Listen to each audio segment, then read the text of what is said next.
अस्मद्गुरुभ्यो नमः। अस्मत्परमगुरुभ्यो नमः। अस्मत्सर्वगुरुभ्यो नमः। श्रीमते रामानुजाय नमः।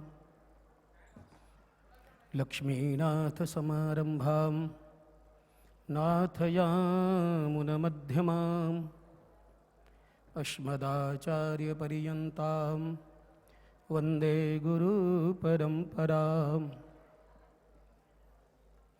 तस्मै रामानुजार्याय नमः परमयोगिने यः श्रुतिस्मृतिसूत्राणाम् अन्तर्ज्वरमसि सम। उपस्थित मंच संचालक महोदय एवं समस्त बंधुओं बहनों, आज हम सभी लोग सनातन धर्मावलंबी और उसमें विशेषकर श्री वैष्णव रामानुजीय वास्तव में सभी धन्य धन्य हो गए। कहा है अक्षणवतां फलमिदं, आंख का फल मिल गया। सृष्टि निर्माता ने हमें जो आंखें दी हैं, आंखों का फल मिल गया। लेकिन हम सबको धन्य धन्य बनाने वाले परम पूज्य अनंत श्री विभूषित भगवद अंशभूत श्रीमन्नारायण चिन्नजीयर स्वामी जी हैं।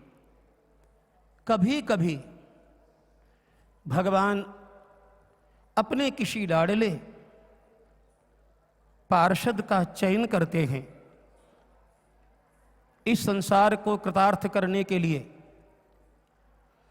मुझे तो ऐसा ही लगता है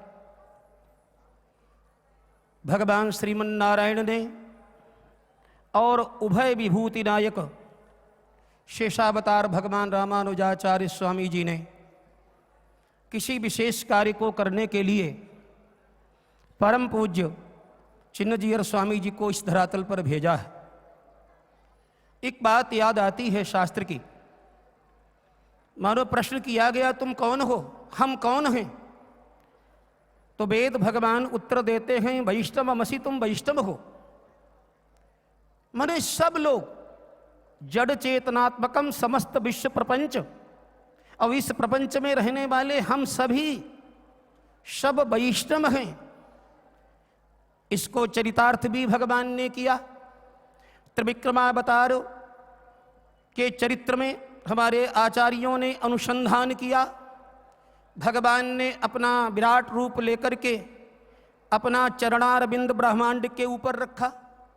ब्रह्मांड के ऊपर रखने का अर्थ है भगवान के हृदय में करुणा, दया। भगवान निर्हेतुक करुणा सागर हैं। उन्होंने सोचा ये जीव मेरी शरण में आएगा कि नहीं आएगा, क्योंकि प्रकृति मायाबद्ध जीव चल करके भाव से भगवान का मेरा शरणागत होगा, पता नहीं। इसलिए भगवान स्वयं ब्रह्मांड के ऊपर अपने चरणारविंद को रख करके हम सब लोगों को शरणागत कर लिए। ऐसा हमारे आचार्यों ने अनुसंधान किया है, महापुरुषों ने। जब शरणागत तो कर लिए हम सब, इसीलिए वेद भगवान ने भी कह दिया, वैष्णवमसि, तुम वैष्णव हो। लेकिन इस वैष्णवता को भगवान ने हमें श्री वैष्णव बना दिया। अपना चरणारविंद मस्तक पर ब्रह्मांड पर रखने के बाद बना दिया। कह भी दिया कि तुम वैष्णव हो। लेकिन इस संसार में, इस संसार के प्रपंच में हम सब लोग भूल जाते हैं वैष्णवता को। हम वैष्णव हैं, अपने स्वरूप को भूल जाते हैं। इसलिए भगवान कभी कभी आलवार संतों के रूप में भगवत पाद शेषावतार भगवान रामानुजाचार्य के रूप में और पूज्य त्रिदंडी रामानुज चिन्नजीयर स्वामी जी महाराज के रूप में भगवान कभी कभी इन अपने विशेष पार्षदों को इस धरातल पर भेजते हैं ताकि उस वैष्णवता की हमें याद आ जाए। यद्यपि सभी लोग अपने अपने ढंग से, हमारे सभी वैष्णवाचार्य, सभी धर्माचार्य अपने अपने ढंग से श्री वैष्णवता का बोध तो कराते ही हैं, लेकिन कुछ विशिष्ट महापुरुष ऐसे होते हैं जिनका सानिध्य पा करके, जिनका सहवास पा करके, जिनकी बातचीत सुन करके, जिनका सत्संग सुन करके एक बहुत बड़ा प्रभाव पड़ता है। बहुत बड़ा जो संस्कार हमारे अंदर बीज के रूप में पड़े होते हैं वो सहवास से उद्भूत हो जाते हैं। जैसा कि आप सब लोगों ने कल एक दृश्य देखा, बहुत लोगों को लगा कि ये आश्चर्य है। आश्चर्य नहीं है। बीज जो होता है वही अंकुर बनता है। बिना बीज के अंकुर नहीं होगा, बिना कारण के कार्य होता ही नहीं है। इसलिए हम सभी वैष्णव हैं, हमारे अंदर वैष्णवता है, लेकिन सुप्त प्राय है।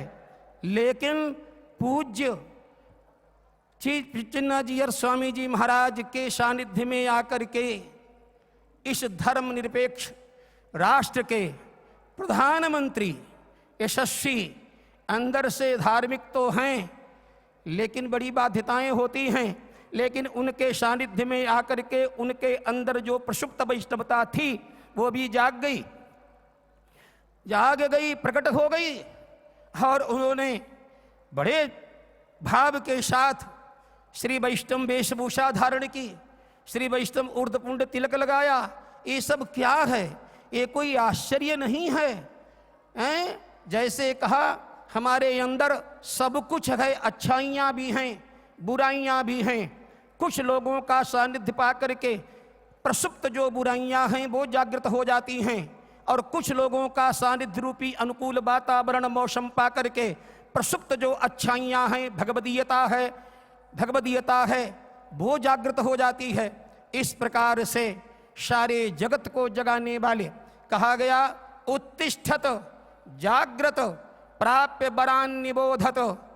अरे उठो, शरीर से तो जाग ही गए हो, आंखों से तो जाग गए हो, लेकिन किसी जागृत महापुरुष के पास जाकर के अच्छी प्रकार से अंदर से भी जागो, जिसका सानिध्य पा करके लाखों लाखों लोग भगवत भक्त हो जाएं, लाखों लाखों लोग श्री वैष्णव हो जाएं, लाखों लाखों लोग श्री वैष्णवता से ओतप्रोत हो जाएं, लाखों लाखों लोग विष्णु शास्त्र नाम का पाठ करें, लाखों लाखों लोग भगवान की आराधना करें। ये सामान्य बात नहीं है, ये सामान्य व्यक्ति का कार्य नहीं है। इसलिए मुझे तो ऐसा ही लगता है इस कार्य के लिए। और भगवत्पाद रामानुजाचार्य स्वामी जी के विषय में तो उनका जो श्री दिव्य मंगल विग्रह स्वामी जी महाराज ने स्थापित किया है, उसको देख करके तो ऐसा लगता है 1000 वर्ष पहले भगवत्पाद रामानुजाचार्य स्वामी जी ने गोपुरम पर बैठ करके, चढ़ करके कृपा कारुणिक हृदय से उन्होंने जो, यद्यपि गुरु जी ने मना कर दिया था कि ऐसा मत करना, लेकिन उन्होंने वही किया। जगत कल्याणार्थ, जगत का हित जिसमें था वैसा उन्होंने किया। गोपुरम पर चढ़ करके मंत्रार्थ का उद्घोष किया।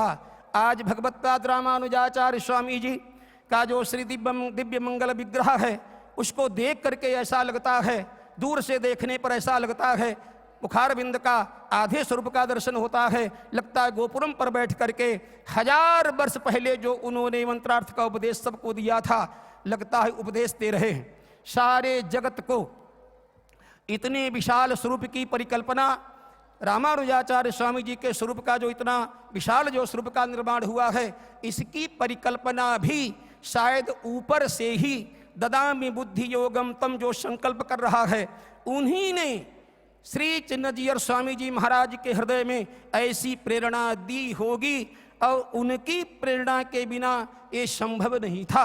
और यहाँ का जो भी दृश्य, जो कुछ भी देखा जाए, वैकुंठ का दर्शन श्री सूरी लोग करते हैं, सूरी लोग दर्शन करते हैं, लेकिन अत्यद्भुतम के रूप में, अद्भुत, अति अद्भुत, अति अद्भुत, अति अद्भुत। ठीक इसी प्रकार से यहाँ भी जो व्यक्ति आ जाता है, जो व्यक्ति गृहस्थ हो, विरक्त हो, वैष्णवाचार, धर्माचार्य जो भी आ जाते हैं, इस कृत्यों को, इस रचना को, इस वैभव को, इस विशालता को देख करके लगता है वास्तव में अति अद्भुत है, अति अद्भुत है। तो भैया हम सब लोग धन्य धन्य हो गए, आने वाले धन्य हो गए, नेत्र धन्य हो गए हैं। जैसा कि पहले मैंने कहा, अक्षण बताम, हमारी आंखें बहिर्मुखी हैं, इंद्रियां बहिर्मुखी हैं, और बहिर्मुखी का कल्याण नहीं होता है। जो बहिर्मुखी है वो संसारी हो जाता है, विषयी हो जाता है, भोगी हो जाता है, भ्रष्ट हो जाता है। लेकिन आज बहिर्मुखता की सार्थकता, बहिर्मुखता की सार्थकता यहाँ आकर के होती हुई दिखाई दे रही है। मानो एक आश्वासन मिलता है, हे इंद्रियों, घबराने की बात नहीं है। यद्यपि आप बहिर्मुखी हैं, अंतर्मुखी नहीं हो सकती हैं, लेकिन यहाँ आप दृश्य तो देखिए तो, अपनी बहिर्मुखता का लाभ तो उठाइए। बहिर्मुखता के द्वारा आपको जो जिस आनंद की अनुभूति होगी, वही आनंद वैकुंठ में सूरी लोग करते हैं। इसलिए नेत्रों से भगवान के स्वरूप का दर्शन है इतने, और हर चीज का, यहाँ एक एक चीज का दर्शन, अनुभव, श्रवण, क्या कहना है। यही कह करके मैं अपनी वाणी को विराम दूंगा, क्योंकि समय थोड़ा ही है।